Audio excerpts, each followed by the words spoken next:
안녕하세요. 저는 40대 초반의 남성으로 제가 어디서 사는지 여러분께 직접 말씀드릴 수는 없지만 2년 전 전 정말 제 인생을 바뀔 정도로 기적과도 같은 일을 경험한 적이 있습니다. 신문이나 방송에서만 나오는 줄 알았던 일을 제가 겪게 되니 이게 정말 현실인가 싶으면서도 아직 믿기지 않을 때가 가끔 있습니다. 그만큼 제가 겪었던 일은 사람이 살면서 평생 가도 겪지 못할 만큼 엄청난 것이었으니까요. 그 당시 저는 오랫동안 다니던 회사가 갑자기 자금 문제로 문을 닫으며 하루아침에 백수가 되었던 시절이기도 했습니다. 그런데 그런 저희 불행을 동생놈은 같이 슬퍼하기는커녕 제가 그 일로 자신에게 손을 벌릴까봐 벌벌 떨면서 선을 긋더라고요. 그래놓고는 가뜩이나 없는 형편의 저를 이용해 등골까지 빼먹으려고 했던 놈이었죠. 그러다가 결국 경찰까지 부르는 일까지 벌어지긴 했지만요. 아직도 그 생각을 하면 동생놈이 제 친동생이 맞는지 의심스러울 따름입니다. 그 당시 저는 사실 작은 중소기업에 다니는 평범한 직장인으로 아이 둘을 가진 아빠였습니다. 대한민국 어딜 가나 볼 수 있는 아저씨라고나 할까요? 돈을 그리 많이 벌지는 못했지만 알뜰히 살면 저희 가족들과 충분히 행복하게 살 수 있는 형편이었고 그 전에 감사하며 성실히 살아가고 있었습니다. 게다가 저희 든든한 지원군인 저를 믿고 응원해주는 아내가 있어 이 힘든 세상 고비고비 넘기며 잘 살아왔다고 자부할 수 있었고요. 그런데 그런 저에게 예기치도 못한 큰 사건이 생기고 맙니다. 그 당시 회사가 코로나 상황에서 버티지 못하고 갑자기 문을 닫게 된 것입니다. 그렇게 저는 아무런 준비도 없이 갑작스레 직장을 잃고 하루아침에 백수가 되고 말았습니다. 젊은 시절부터 다녔던 회사가 한순간에 망하고 나니 험하다는 생각과 함께 앞으로 저희 가족들을 뭐로 먹여 살릴지 가장의 입장에서 큰 고민이 되었죠. 그렇게 이것저것 고민을 하며 혼자 상심하고 있자 아내가 저를 위로해 주더라고요. 여보, 미안해.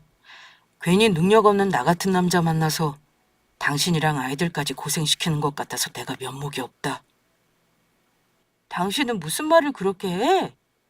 당신이 그동안 우리 가족들 위해 얼마나 열심히 살았는데 다른 사람은 몰라도 가장 가까이에서 당신을 지켜본 내가 잘 알고 있다고.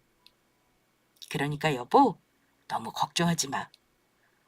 우리 아직 젊고 건강하니 뭐든 하면 먹고 살 수 있을 거야. 설마 굶어 죽게 하겠어? 그러니까 우리 한번 힘내보자. 우리 애들을 위해서라도 힘내봐야 하지 않겠어? 그래, 당신 말이 맞아. 나 힘내볼게. 우리 가족을 위해서라면 나 뭐든지 할 수 있어. 우리 가족 꼭 내가 지킬 거야. 그런데 이후 저에게 화가 나는 도저히 참을 수 없는 일이 벌어졌습니다. 저희 엄마는 아빠를 젊은 시절 떠나보내고 혼자 열심히 일을 하며 저와 남동생을 키워오신 분이기도 합니다.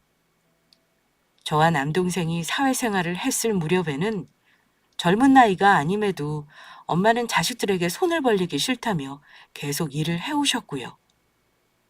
그래서 회사도 관둔 김에 아내와 상의하여 주말 동안 편안하게 엄마 얼굴도 좀 볼 겸 본가로 아내와 아이들을 데리고 놀러 가게 되었습니다. 그런데 그런 저를 보곤 남동생이 한마디 하며 비웃는 것이었죠. 남동생은 머리가 좋아서 서울에 있는 명문 4년제를 나와 사업을 하고 있었는데 그래서인지 중소기업을 다니다가 회사가 망해 잘린 제가 한심해 보였나 봅니다. 뭐야, 형 진짜로 회사 잘렸어? 아, 그러게. 누가 그런 작은 회사 다니래. 사람이 자기 개발도 하고 열심히 살아야지. 아무 생각 없이 대충 살더니 내가 형 그럴 줄 알았다. 도련님, 형이 언제 대충 살았다고 그런 말을 해요. 애 아빠 누구보다 열심히 살아온 사람이라고요. 남편 회사가 잘못된 게 우리 남편 잘못도 아니고 어떻게 그렇게 말을 하세요? 앞으로는 말 좀 조심히 해주셨으면 좋겠네요. 그냥 말이 그렇다는 거죠, 말이. 동생의 말에 더 화가 난 건 바로 저희 아내였습니다. 그런데 동생은 아내의 말에도 정신을 차리지 못한 것인지 결국 저에게 선을 넘더라고요. 그런데 형, 설마 힘들다고 나한테 손 벌리려고 하는 건 아니겠지? 그럴 생각이면 꿈도 꾸지 않는 게 좋을 거야. 난 무슨 일이 있어도 형 도와줄 마음 없으니까. 원래 사람은 힘들 때 도와주면 안 되는 거 형도 알고 있지? 그러면 사람이 정신 못 차리고 주변에 자꾸 기대려고 하고 나약해지더라고. 스스로 그 위기를 극복하고 이겨내야 더 힘든 일이 찾아왔을 때 이겨낼 힘도 생기고 성공도 할 수 있는 거라고. 바로 나처럼 말이야.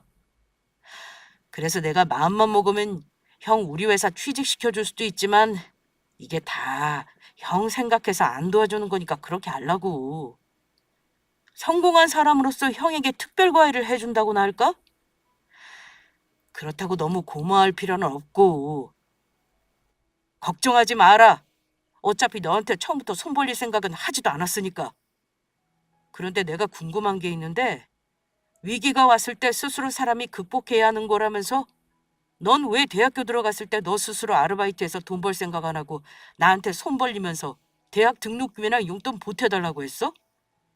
우리 집이 넉넉한 형편도 아닌데 그때 왜 그랬냐고? 너 도와주느냐고. 나랑 네 형수가 고생한 건 알고 있지? 그때 너 분명히 돈 벌면 갚을 거라고 했는데 그 돈 언제 갚을 거냐? 너 지금 돈도 잘 버니까 지금 갚으면 되겠다. 내 말이 맞지? 오, 시간이 벌써 이렇게 됐나? 오늘 밖에서 거래처랑 약속 있는 거 깜빡했네. 그러면 형, 난 바빠서 이만 가봐야 할 것 같아서 그 이야기는 나중에 하자. 제 이야기에 찔렸는지 동생 녀석은 갑작스레 약속이 있다는 핑계를 대며 자리를 피하려고 하더라고요. 물론 동생이 스스로 사업을 해 성공에 잘 나가고 있는 건 맞지만 동생 혼자 힘으로 잘 된 것은 아니었거든요. 물론 대부분 엄마가 남동생을 열심히 뒷바라지 하시긴 했지만 동생이 대학 다닐 때부터 저와 집사람이 도와준 목도 있었습니다. 저희가 형편이 되어 도와주었다기보다는 저희 엄마를 도와 남동생이 조금이라도 잘 됐으면 하는 마음에서였죠.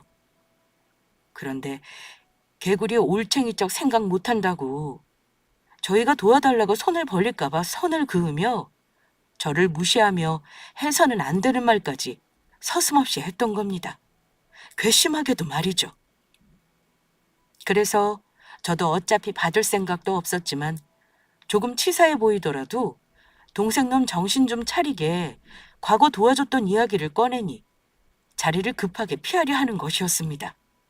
그런데 그런 동생의 모습에 저희 엄마도 참기 힘들었는지 갑자기 외출한다고 일어선 남동생의 뒤통수를 크게 후려치시더라고요. 이 철딱서니 없는 배은망덕한 놈아. 네놈이 대학 졸업하고 지금 잘 나가게 된 게 누구 덕분인데 어디서 누굴 훈계하면 잘난 척이야. 그리고 그동안 네가 형한테 도움받은 거 생각하면 어려운 형 조금 도와줄 수도 있는 거지. 어디서 싸가지 없는 말이나 하고. 원래 힘들 때 사람 도와주면 안 되는 거면 너는 돈도 많이 벌면서 왜 우리 집에서 사냐? 나도 너 없이 편하게 좀 살게. 당장 내 집에서 나가. 나가라고! 아이, 엄마까지 왜 그래? 알았어. 앞으로는 그러면 내가 집세 내면 될 거 아니야. 그깟 돈 얼마면 되는데. 이게 그러고도 정신을 못 차렸어? 너 오늘 나한테 오랜만에 혼 좀 나봐라. 내가 저런 것을 낳고 미역국을 먹었지. 그나마 다행이라면 동생을 빼면 나머지 가족들은 전부 제 편이란 것이었죠. 그리고 그날 동생의 말을 듣고 서럽고 억울한 마음에 아내와 다짐을 했죠. 지금은 우리가 비록 많이 힘들지만 꼭 동생보다 더 성공해 보란 듯이 잘 살아보자고요. 그래서 다시는 이런 서러움을 겪지 말자 이야기했습니다. 그래서 일단 앞으로 뭘 해먹고 살지 그 고민부터 하기로 했어요. 그런데 제가 나이가 있고 코로나로 모두 힘들다 보니 뽑아주는 회사가 쉽게 나타나지 않더라고요. 그래서 아내와 곰곰이 생각해보니 어차피 회사에 다시 들어가게 돼도 결국에는 어느 정도 나이가 들면 퇴직을 할 수밖에 없는 상황이 올 것 같더라고요. 결국 나중엔 먹고 살기 위해선 내 가게를 차려 장사를 할 수밖에 없는 것이었습니다. 해서 지금 조금 고생이 되더라도 내 가게를 차려 장사를 해보자는 마음이었죠. 그렇게 아내와 함께 시작하기로 한 것이 바로 프랜차이즈 치킨집이었습니다. 사실 예전부터 아내와 나이가 들어 퇴직을 하면 무얼 할지 가끔 대화를 나눈 적이 있었는데 그때마다 저나 아내가 하고 싶어 했던 일이 바로 치킨집이었거든요. 그런데 막상 치킨집을 차리기에는 저희가 가진 돈으로는 부족한 상황이었습니다. 가맹비며 인테리어 비용에 그리고 가게 임대료까지 저희 상황에서는 적잖이 큰 돈을 투자해야만 했습니다. 그래서 저희는 그동안 모아두었던 돈이랑 저의 퇴직금에 살고 있는 집의 전세자금을 빼서 월세로 이사가며 가게를 시작하게 되었죠. 그런데 교육을 받고 가게 인테리어를 하며 막상 장사를 시작하니 저희 부부가 기대했던 것과는 너무도 달랐습니다. 코로나라도 대부분의 치킨집은 배달이랑 포장이 늘면서 오히려 장사가 잘 된다고 했는데 저희 가게 사정은 정반대였거든요. 가게 위치 때문인지 상권 때문인지 무슨 이유 때문인지는 모르겠지만 장사가 잘 안 되고 있었으니까요. 그때는 꼼꼼히 준비한다고 준비해서 연 가게였지만 힘든 시기 너무 대책 없이 가게를 열었나 하고 잠시 후회가 되기도 했습니다. 그때는 치킨집을 연 지 얼마 안 된 시기라 초짜 사장으로 아는 것도 제대로 없는 상태였으니까요. 무작정 열심히만 하면 가게가 무조건 잘 될 거라 생각했던 것이었죠.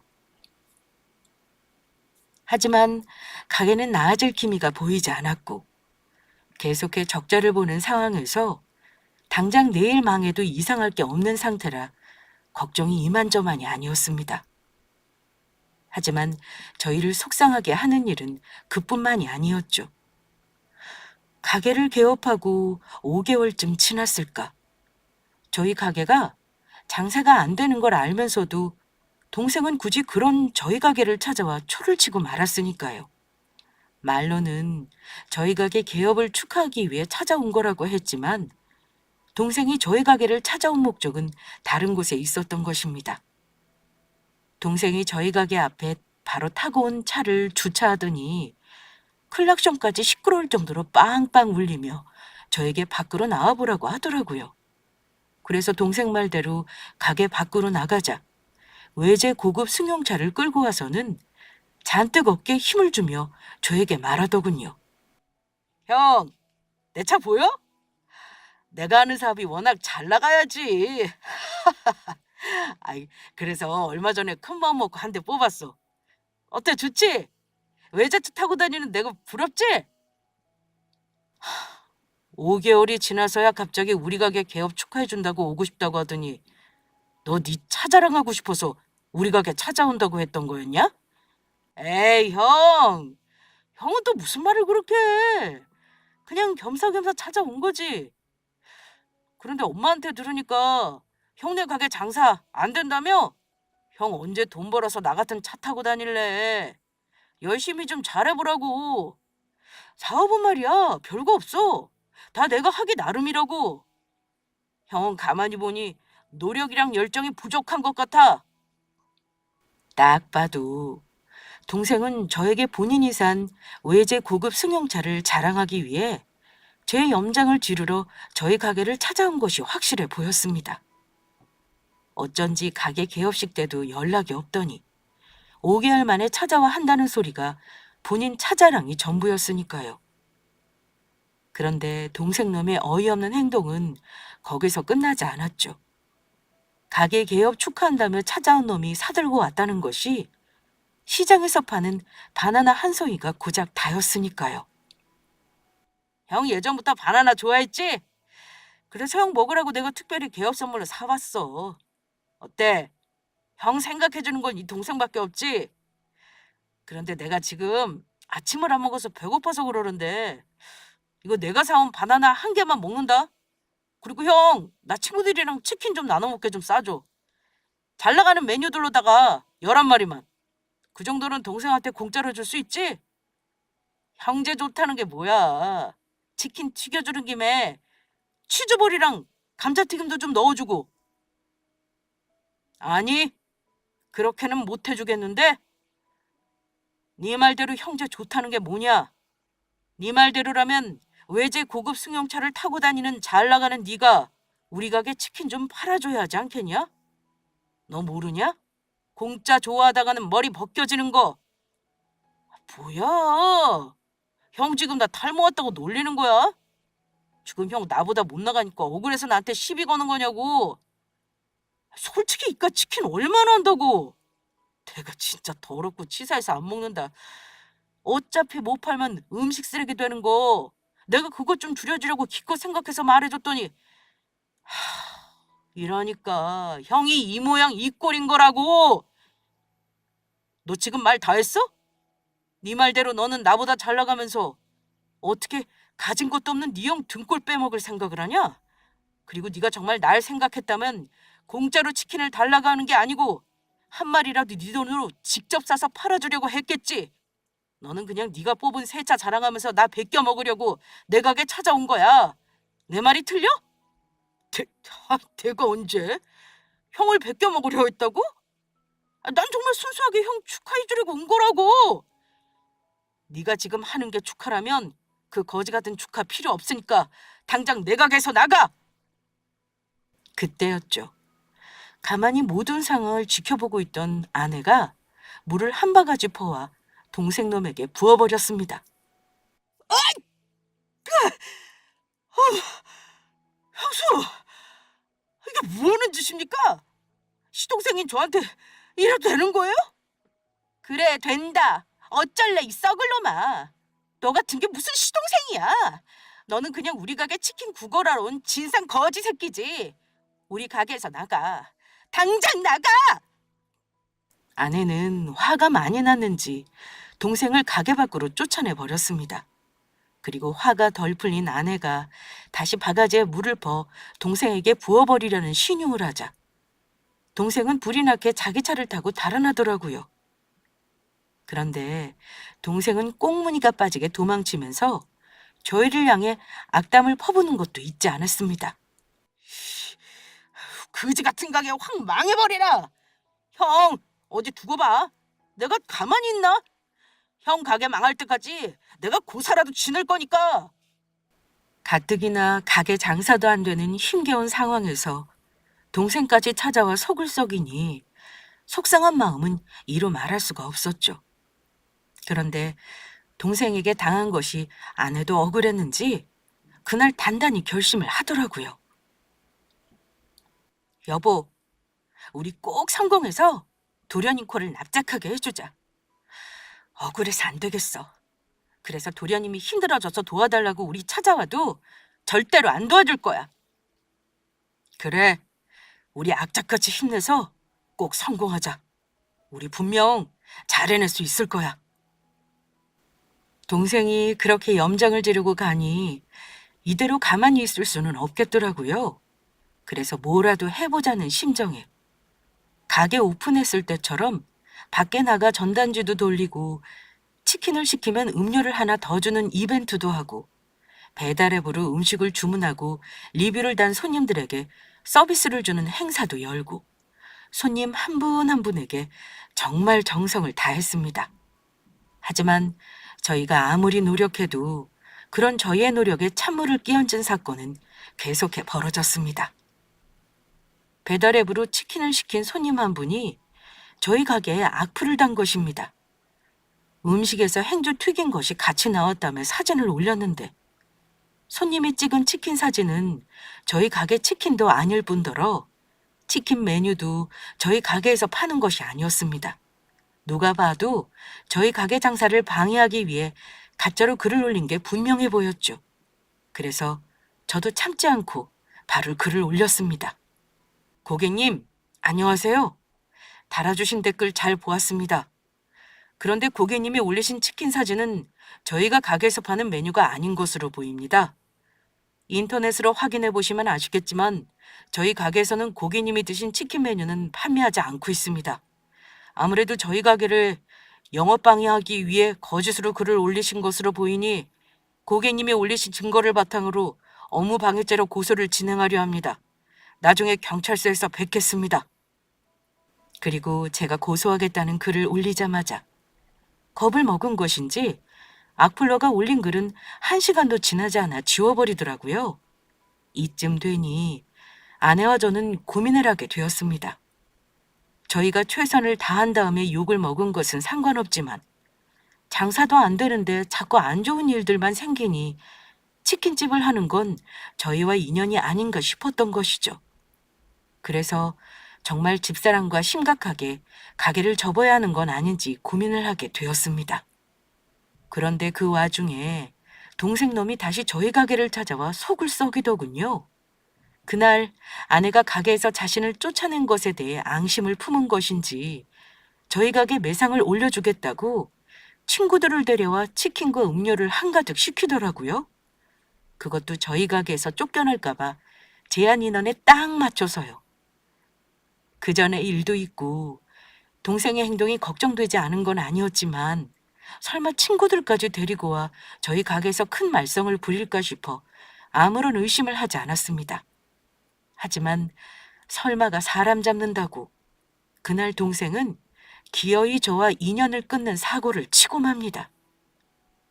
동생이 찾아왔던 곳은 저녁 시간이었는데 영업 제한 시간이 가까워졌음에도 나갈 생각을 하지 않는 것이었습니다. 그래서 동생과 동생 친구들을 억지로 내보내려고 하니 안 나가겠다고 버티며 동생 놈이 글쎄 치킨값을 내지 않으려 하는 것이었죠. 그것도 말도 안 되는 핑계를 대면서요. 저번에 형이 내가 치킨 11마리 싸달라는 거 안 싸줘서 오늘 내가 친구들 데리고 와서 일부러 먹은 건데? 그러니까 우리 돈 낼 필요 없지? 저번에 형이 나 치킨 11마리 안 싸준 값으로 퉁치면 되는 거잖아. 너 그러면 지금부터 무전 취식할 생각으로 우리 가게에 왔다는 거야? 무전 취식이라니. 그깟 치킨값 얼마나 한다고. 형은 왜 자꾸 가족끼리 돈을 받으려고 해? 너 정말 이렇게 나올 거냐? 정말 형제끼리 끝장을 보자는 거지? 그래, 이렇게 나올 거다. 어쩔래? 왜? 형 경찰이라도 부르려고? 어디 한번 부를 수 있으면 불러보든지. 나 하나도 안 무서우니까. 동생은 아마도 제가 지 친형이기도 하니 절대로 동생 놈을 경찰에 신고할 수 없다고 생각한 것 같았습니다. 하지만 동생 놈은 알지 못했을 겁니다. 제가 정말 한다면 하는 사람이라는 걸 말이죠. 형제도 형제 나름이라고 힘든 자기 형제를 걱정하고 위해주기는커녕 남보다 못하게 대하면 못 살게 구는데 어떻게 그런 인간을 동기간이라고 할 수 있을까요? 그래서 저는 그날 정말로 동생놈과 끝장을 내기로 마음먹었습니다. 그래, 네가 그렇게 정 원하면 경찰 불러줄게. 여보, 우리 가게 찾아와서 무전 취식한 이 도둑놈들 지금 당장 112에 신고해. 아내는 제 말에 경찰서에 신고를 했고 얼마 지나지 않아 경찰관들이 경찰차를 타고 달려왔습니다. 그제야 동생과 동생 친구들까지 겁을 먹고 안절부절 못하며 저에게 싹싹 용서를 빌더라고요. 형님, 잘못했습니다. 이번만 봐주시면 다시는 안 그럴게요. 저희가 잘못했습니다. 형 미안해. 이번만 제발 봐줘라. 그냥 형이 치킨 가지고 너무 치사하게 나오니까 열받아서 내가 그랬던 거지. 다른 뜻은 없었어. 진짜야. 치사해? 지금 누가 누굴 보고 치사하다는 건데? 너 형 뻔히 장사 안 돼서 어려운 거 알면서 도와주기는커녕 그 없는 살림에 꼭 빈대를 붙고 싶었냐? 당장 내일 가게 망해서 문 닫게 생긴 마당에 어떻게 이럴 수가 있냐고? 네가 한 행동은 당장 내일 죽을 사람한테 빨리 죽으라고 죽어라 패는 거랑 다를 바 없다고. 야, 김준식, 너 어떻게 된 거야? 네 형 가게 장사도 무진장 잘 되는데 동생 먹는 거 아깝다고 닭 한 마리도 안 튀겨주려고 해서 치사하게 혼쭐 내주려고 해서 같이 왔더만. 인제 보니 너 형님 장사도 안 되는데 일부러 괴롭히려고 우리 데리고 온 거였어?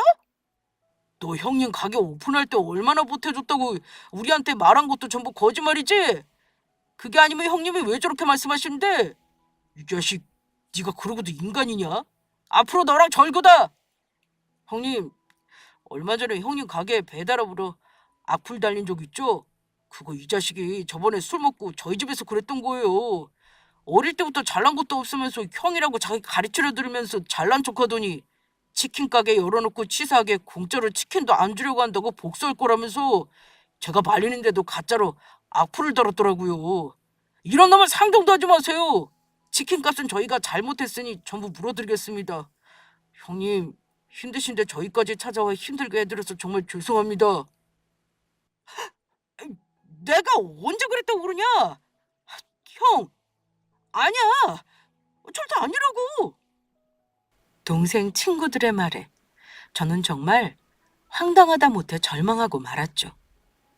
가장 힘들 때 힘이 되어줘야 하는 가족이 제 등에 몰래 칼을 꽂고 있었던 겁니다. 그래서 저는 그동안 참아왔던 우울분을 담아 결국 동생놈의 멱살을 잡고 말았죠. 네 놈이 그러고도 인간이냐? 네가 그러고도 사람이냐고! 너 오늘 먹은 술값이랑 치킨값, 네 친구들 말고 네가 전부 계산하고 가라. 안 그랬다가는 정말로 너 고소해버릴 테니까. 그리고 오늘 너 나한테 좀 맞자. 그리고 마지막으로 이야기하는데 오늘로써 너랑 나랑 형제 인연은 여기서 끝이다. 이 원수보다 더한 놈아! 저는 참지 못하고 동생의 얼굴에 주먹을 날리고 말았습니다. 주변 친구들과 경찰들까지 저를 말리고 아주 난리였죠. 동생은 그날 먹은 치킨값에 술값을 물어주며 모든 사건이 일단락되긴 했지만 그날 이후 저는 정말로 동생의 얼굴을 안 보게 되었습니다. 경찰관님들도 일을 정리해주고 떠나시면서 저와 아내를 안된 눈빛으로 쳐다보시더라고요. 며칠 후 엄마도 동생이 저희 가게에서 벌인 짓을 알았는지 전화로 동생에게 정신 차리도록 혼내줬다면서 미안하다고 사과하셨습니다. 부모인 자신이 잘못 가르쳐서 그렇다면서 그동안 동생이 저에게 저지른 짓도 있고 동생을 안 보고 산다고 해도 이해하신다고 하시더라고요. 대학 다닐 때만 해도 착하고 순했던 동생인데 갑작스레 사업에 성공하더니 완전 딴 사람처럼 변한 것이 저도 안타까운 것도 사실이지만 더는 동생과 얽히고 싶지 않아 동생과의 관계를 그렇게 정리하고 말았습니다. 그리고 저희 부부도 가게에 대해 어느 정도 마음을 접게 되었습니다. 가게를 닫을 마음의 준비를 하게 되었다고나 할까요? 가맹 본사에서도 저희 가게가 실적이 너무 안 좋으니 이대로 유지가 가능한지 걱정을 하고 있는 상태였으니까요. 그렇다고 저희 부부가 가게 일을 게을리 했던 것은 아니었습니다. 이제는 천천히 마음의 준비를 하고 가게를 정리할 수밖에 없는 상황이라는 것은 알고 있었지만 그럼에도 저희 가게를 찾아주셨던 손님들이 계셨기 때문에 끝까지 최선을 다하자는 마음이었습니다. 저녁 제한 시간 이후 가게에서 손님들이 치킨을 먹는 것은 금지되어 있는 상황이었지만 그 이후에도 포장이나 배달은 가능했던 상황이었으니까요. 그런데 가게가 언제 망하나 걱정하며 하루하루를 보내던 어느 날 저희 가게에 아주 뜻밖의 손님이 찾아오게 됩니다. 저희 부부 인생을 살려준 귀한 꼬마 손님이 말이에요. 그날도 장사가 안 되는 한산한 저희 가게 앞을 초등학교 3, 4학년으로 보이는 한 어린아이가 무언가 고민을 하듯 계속해 왔다 갔다 서성이는 것이었죠. 그것도 저희 가게 앞을 떠날 생각을 않고 몇 시간째 말이에요. 그래서 전 아이의 행동이 궁금해 가게 밖으로 나가 넌지시 말을 걸게 되었습니다. 저희에게도 초등학교와 중학교를 다니는 아이가 둘이나 있으니 가게 앞을 서성이는 아이의 모습이 남일 같지 않았던 것입니다. 꼬마야, 아저씨 가게 앞에서 뭐 하는 거야? 저녁 시간이라서 배고플 텐데 집에 가서 밥은 안 먹는 거니? 아니요. 조금만 있으면 엄마 퇴근 시간이라 엄마 오면 그때 같이 먹으려고요. 아저씨 가게 앞을 왔다 갔다 한 건 조금 고민이 있어서 그랬어요. 고민? 도대체 무슨 고민이기에 그런 건데? 사실은 엄마가 혼자 저 먹여 살리느라고 고생이 많으시거든요. 매일 밤늦게까지 일하고 돌아오시고, 그래서 제가 도와드릴 수 있는 건 엄마 오기 전에 집안 청소하는 거랑 학교 친구들이랑 싸우지 않고 사이좋게 지내는 거랑 엄마 말씀 잘 듣는 거밖에 없어요. 그런데 오늘 엄마 생일인데 엄마가 치킨을 좋아해서 엄마 생일 선물로 사주고 싶은데 치킨이 너무 비싼 것 같아서 제가 가진 돈이 얼마 없어서 고민 중이었어요. 아저씨, 혹시 가게에 1,000원짜리 치킨도 있나요? 아저씨, 혹시 엄마 생일인데 1,000원밖에 없어서 치킨 1,000원어치만 주실 수 있어요? 아이의 말에 저는 마음이 아팠습니다. 아이는 딱 보아도 형편이 그리 좋아 보이지 않았거든요. 깔끔한 모습을 하고 있긴 했지만 입은 옷이며 가방이며 전부 누구한테 물려받아 얻어 쓴 것처럼 오래되고 낡은 것들이었습니다. 아이가 상처받을까 직접 물어볼 수는 없었지만 아이는 아빠 없이 엄마랑 단둘이 사는 것처럼 보였어요. 그런 아이가 엄마 생일 선물을 해주고 싶다며 저희 가게 앞을 서성이기까지 얼마나 큰 용기가 필요했을지 그 생각을 하니 많이 안타까웠던 것입니다. 그래서 저는 이왕 장사도 안 되고 가게를 접기로 마음도 먹은 거 아이에게 작은 선물을 해주자는 생각이었습니다. 장사를 접기 전 아이에게 선행을 하며 작은 추억을 만드는 것도 나쁘지 않아 보였으니까요. 게다가 저도 아이를 키우는 부모로서 어린 나이에도 자기 엄마를 생각하는 아이의 예쁜 마음을 모른 척을 할 수 없었거든요. 그런데 만약 제가 공짜로 아이에게 치킨을 주게 된다면 아이가 혹시 자존심이 상할 수도 있는 일이라 저는 하나의 꾀를 내기로 합니다. 우와, 마침 잘 됐다. 아저씨 잘 되긴 뭐가 잘 돼요? 너도 우리 가게 앞에 자주 오다 가다 했으면 잘 알고 있었을 거야. 요즘 우리 가게에서 이벤트를 하고 있었거든. 치킨을 사가는 100번째 손님에게는 1,000원만 내면 치킨 2마리를 선물로 드리기로 말이야. 그런데 마침 네가 딱 우리 오늘 가게 100번째 손님이지 뭐니? 아저씨, 그게 정말이에요? 정말 제가 오늘 아저씨 가게 100번째 손님이에요? 그래. 그러니까 아저씨가 지금 치킨 2마리 튀겨줄 테니까 조금 있다가 집에 가면 엄마 기다렸다 같이 맛있게 먹도록 해라. 아저씨, 저 진짜 신나요. 정말 고맙습니다. 저는 아이의 사연을 대충 아내에게 설명해주고 아내와 함께 온 정성을 다해 닭을 튀겼습니다. 저희 가게 치킨을 먹고 아이와 아이 엄마가 잠시나마라도 행복하길 바라는 마음으로요. 그래서 저희 가게에서 제일 잘 나가는 메뉴 치킨 2마리를 튀겨서 음료와 사이드 메뉴와 함께 아이에게 건네주게 되었습니다. 제가 아이에게 치킨을 건네자 아이는 해맑게 웃으며 너무 기뻐하더라고요. 아저씨, 아줌마 정말 고맙습니다. 오늘 제 인생에서 제일 행운의 날 같아요. 제가 나중에 커서 어른 돼서 돈 많이 벌면 맨날 아저씨 집 단골할게요.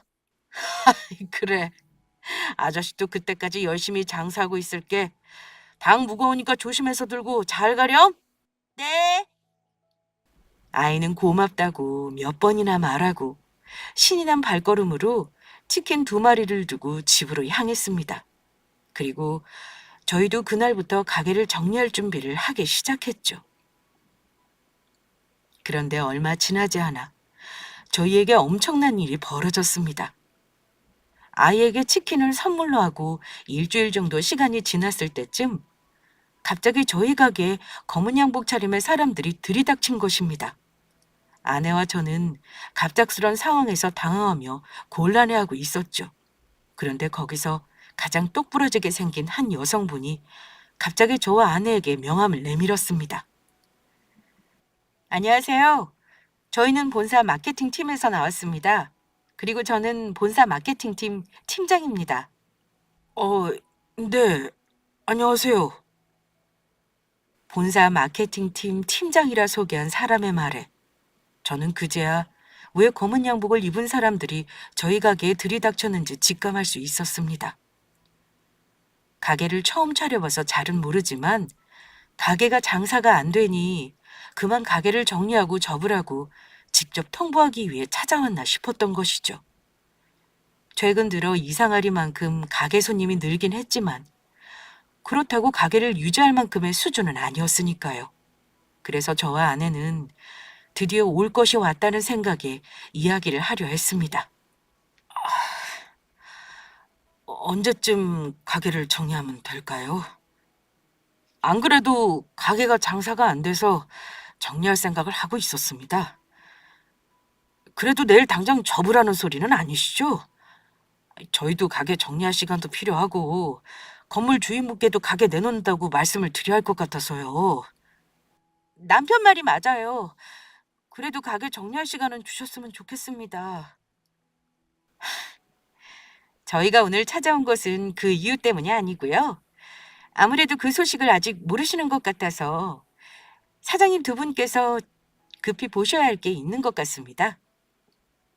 그렇게 말하며 마케팅팀 팀장이라는 분이 저희 부부에게 보여준 것은 어느 SNS에 나돌고 있는 한 인기 게시물이었습니다.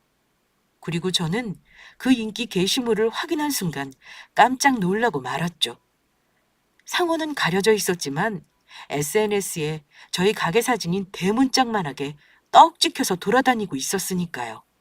두 천사 부부가 운영하는 치킨집으로요. 알고 보니 그 인기 게시물은 저희 가게에서 얼마 전 1,000원으로 치킨 2마리를 사갔던 아이 엄마가 직접 올린 것이었습니다. 저희 가게 사진을 올리면서 본인 사연을 함께 말이에요. 내용은 이러했습니다. 오늘 제가 너무 감동적인 일을 겪어 이곳에 글을 올리게 되었습니다. 사실 저는 3년 전 교통사고로 남편을 잃고 아이와 단둘이 살고 있었습니다. 오늘도 회사에서 늦게 퇴근을 하고 집에 가보니 아이가 신이나 치킨 2마리를 사와 저를 기다리고 있더라고요. 제 생일 선물로 준비했다면서요. 저는 그 말을 듣는 순간 정말 깜짝 놀라고 말았죠. 순전히 제가 능력이 부족해서이지만 저희 집이 다른 집만큼 형편이 좋은 것도 아니고 아이에게 주는 용돈이라고는 한 달에 5,000원이 다인데 무슨 돈으로 치킨을 사왔나 싶었던 것이죠. 아이가 제 생일 선물을 해주고 싶은 마음에 혹시 남의 돈이라도 훔쳐 치킨을 사온 것인가 싶어 아이를 추궁하려 했었어요. 근데 아이가 용돈을 쓰고 남아있던 1,000원으로 치킨 2마리를 사왔다고 말하더군요. 아이가 치킨을 사왔던 가게에서 100번째 손님으로 이벤트에 당첨이 되었다면서 사장님이 1,000원에 치킨 2마리를 주셨다는 것이었습니다. 아이의 말을 듣고 저는 눈물을 흘릴 뻔했습니다. 사실 아이가 말한 가게는 장사가 잘 되는 치킨집이 아니었거든요. 제가 집에 가는 길에 있는 치킨집이라 오다 가다 자주 봤었는데 열심히 일하시는 사장님 내외와 달리 장사가 정말 안 되는 곳이었습니다. 아마도 저희 아이가 가게 앞을 서성이는 것을 보고 아이에게 말을 붙이시다 저희 집 사정을 듣고 이벤트에 당첨됐다고 거짓말을 하시고 저희 아이에게 치킨을 공짜로 2마리나 튀겨주신 듯 보였습니다. 아이가 얻어먹었다는 생각에 미안해하지 않도록 말이에요. 아이 아빠가 떠나고 아이를 혼자 키우느라 많이 힘들었었는데 참으로 오랜만에 따뜻한 사람의 정을 느껴봅니다. 저희 아이를 배려해 주신 사장님 네 분을 보며 아직 세상은 살만하다는 생각이 드네요. 조만간 작은 음료수라도 사들고 찾아뵙고 감사하다고 인사를 드리려 합니다. 그래서 이런 곳에 글을 올려도 될지 모르겠지만 치킨집 사장님 두 네 분께 감사함을 전하며 제 글이 사장님이 치킨집 운영하시는데 조금이라도 도움이 될까 올려봅니다. 사장님 두 네 분께 진심으로 감사드립니다. 아이 엄마. 아이 엄마가 올려주신 사진만 봐도 저희 동네 사람이라면 아이 엄마가 말한 집이 바로 저희 가게라는 걸 알 수 있었습니다. 어쩐지 요 며칠 조금씩 장사가 잘 된다고 싶었는데 아무래도 아이 엄마가 올린 글을 읽은 사람들이 아름아름 찾아 일부러 저희 가게로 와주신 듯 보였습니다. 아래 댓글을 보니 저희 가게 위치를 알려주는 분들도 계셨으니까요. 아이 엄마가 올린 게시물은 이미 여러 사람이 재편집되어 여기저기 퍼나르면서 인기 게시물이 되어 있었습니다. 저희는 아이에게 치킨 2마리를 튀겨준 것밖에 없는데 아이 엄마의 마음이 고맙고 감사할 따름이었습니다. 그런데 저희 두 부부가 글을 다 읽자 본사 마케팅팀 팀장이라는 분은 정말 깜짝 놀랄 만한 소식을 저희에게 전해주었습니다. 순간 너무 놀라 심장이 멎는 줄 알았죠. 저희 대표님도 사장님 두 네 분 사연을 듣고 많이 감동해 하셨습니다. 그래서 대표님 지시로 저희 회사 내부에서도 상의를 해본 결과 사장님 두 분께서 이렇게 좋은 일 하시는데 저희도 가만히 있으면 안 될 것 같아 도움을 드리려 이렇게 찾아오게 되었죠. 사장님 덕분에 저희 회사 이미지도 덩달아 좋아지는 효과도 보고 있고요. 그래서 본사 차원에서 사장님 두 분께 지원을 해드릴까 합니다. 지원이요? 네. 일단 사장님 가게가 자리 잡을 때까지 아무 걱정 없이 운영할 수 있도록 본사에서 매달 내시고 있는 로열티를 3년간 무료로 드리기로 결정을 내렸고, 식자재도 사장님을 포함 코로나 이후 매출이 부진한 가맹집 모두 30% 할인을 해드리기로 결정을 했습니다. 그리고 특별히 사장님 가게는 본사 차원에서 도와드릴 수 있는 부분은 최대한 도와드리려 합니다. 그래서 사장님 가게에 일을 도와드릴 전문 직원 한 분도 2년간 보내드릴 예정이고요. 나머지는 저희 본사에 필요한 부분이 있으면 언제든지 말씀해 주세요. 대표님께서 사장님 전화는 언제든지 잘 받으라고 특별히 따로 지시를 내리셨으니까요. 그게 정말인가요? 정말 고맙습니다. 사실 저희 장사가 너무 안 돼서 가게를 접을 생각이었거든요. 그런데 이렇게 큰 도움을 주시고 정말 고맙습니다. 이게 지금 꿈은 아니죠? 정말 감사합니다. 1,000원으로 치킨 2마리를 아이에게 선물해 준 것이 전부였는데 그 작은 선물이 저희에게 이렇게 기적과도 같은 큰 선물로 되돌아오게 될 줄은 몰랐습니다. 하지만 그 엄청난 기적은 거기서 끝이 아니었어요. 본사 직원들이 다녀간 그날부터 SNS를 보고 손님들이 갑작스레 물밀듯이 찾아오셨으니까요. 배달이며 포장이며 꼭 저희 가게에서 치킨을 먹고 싶다며 멀리서 찾아오신 손님들까지 계셨습니다.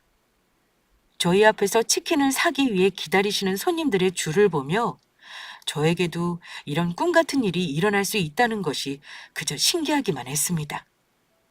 손님들 말씀으로는 저희가 좋은 일을 했다며 저희를 돈줄 내주기 위해서 찾아왔다고 하시더라고요. 좋은 일을 하는 사람들은 더욱 잘 되라고 돈으로 돈줄을 내준다고 요즘은 그렇게 말한다고 하더군요. 한마디로 저희 가게가 착한 가게로 소문이 나면서 대박이 나게 된 것입니다. 그리고 손님들의 방문은 일회성으로 끝나지 않았습니다. 손님들의 방문은 꾸준히 계속되었고 저희 가게는 안정적으로 자리를 잡을 수 있게 되었죠. 그리고 시간이 2달쯤 흘렀을까? 드디어 저희가 기다리던 사람들이 찾아왔습니다. 저희에게는 은인이나 다름없는 1,000원짜리 치킨 2마리를 사갔던 아이와 아이의 엄마 말입니다. 아이 엄마분은 정말로 음료수까지 사들고 저희 가게를 찾아오셨더라고요.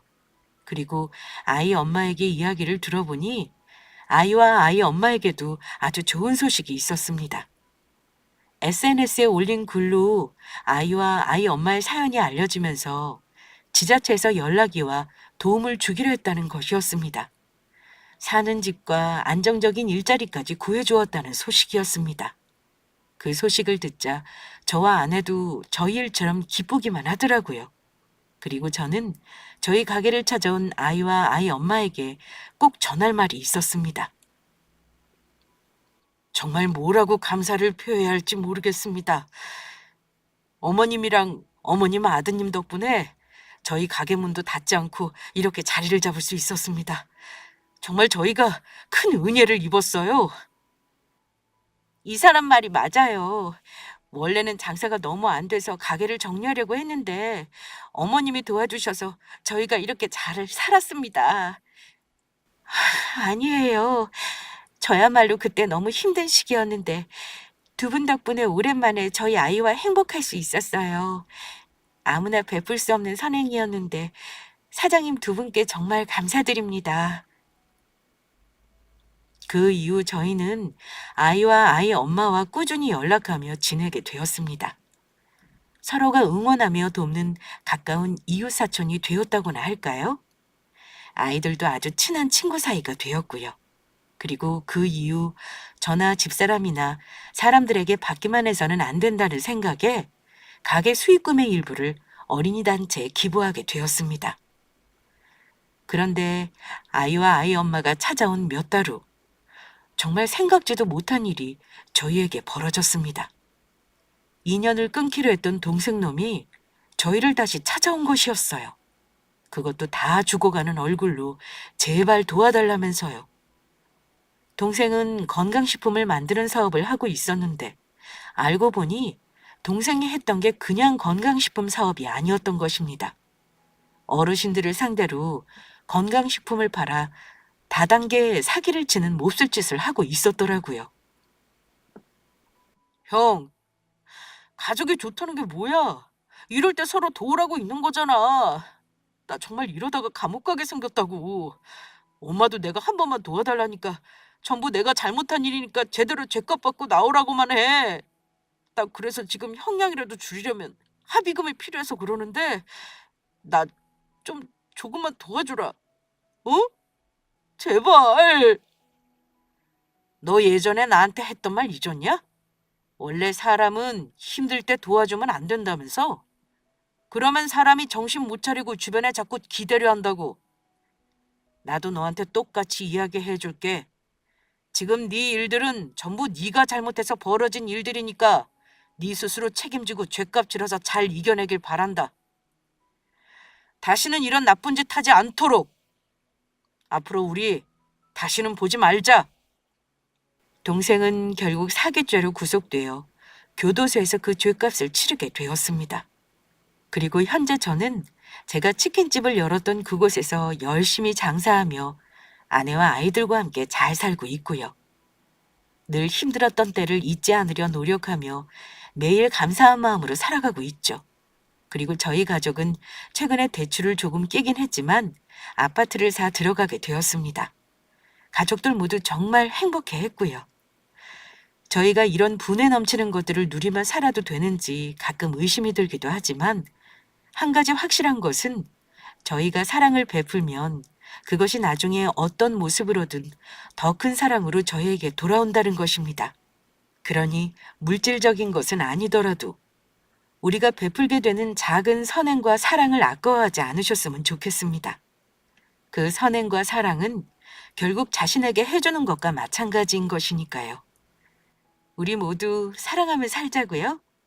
모두 파이팅입니다.